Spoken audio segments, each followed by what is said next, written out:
हज़रत हालिमा सादिया रज़ी अल्लाह अन्हा अहल बिनो सैद कबीले से ताल्लुक़ रखती थी, जो अरब में फसाहत, शराफत और पाकीज़ा अखलाक के लिए मशहूर था। मौसम खशक बहुत था, ज़मीन खशक, नोशे कफाफ महाल और दूध व गज़ा कम थी।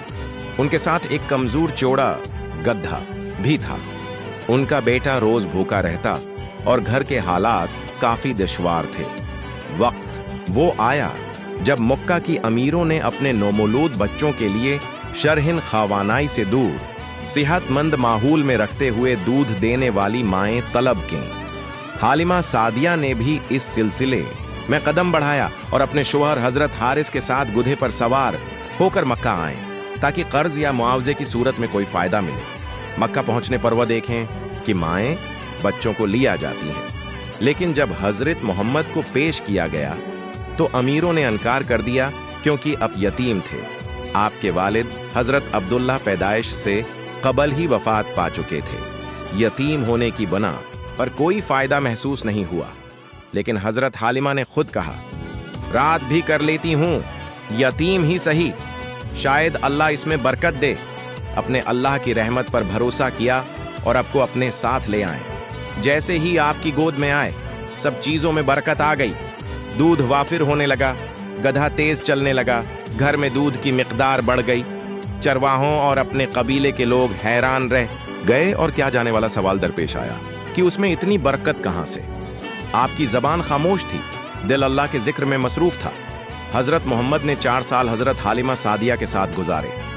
इन ज़मनी वाक़यात में सबसे मशहूर वाक़या ये है कि एक दिन अब गोद भरे बच्चे के साथ खेलने के लिए चले गए।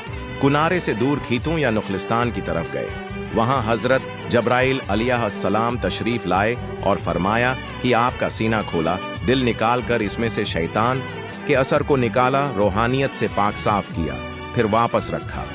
दूसरे बच्चे घर दौड़ाए कि हजरत मोहम्मद के साथ कुछ गैर मामूली हुआ। हजरत हालिमा खौफजदा हो गई। आपको वापस मक्का दे दिया ताकि माँ हजरत आमना के पास हो, क्योंकि माँ गालिबन तर्ज जिंदगी के लिहाज से आपके पास होना चाहती थी और हालात से आगाह थी।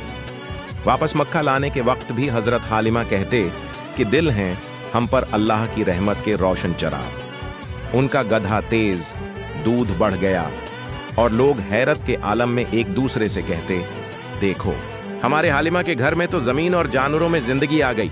हजरत आमना ने जब ये सुनकर बेटे की हालत देखी तो कहा, मेरे बेटे पर फरिश्ते थे।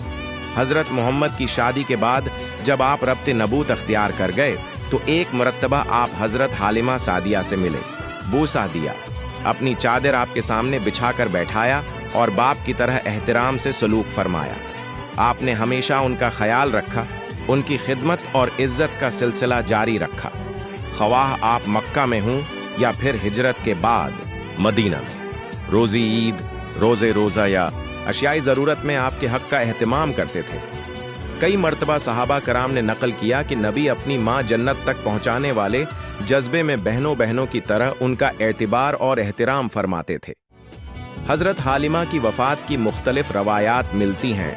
कुछ का कहना है कि आप मक्का में इंतकाल कर गए, कुछ का कहना है कि मदीना मुनूरा में आपने आखिरी सांस ली। मगर एक बात कितई है, आपका मकाम इस्लाम में बहुत अजीम व मोतबर है।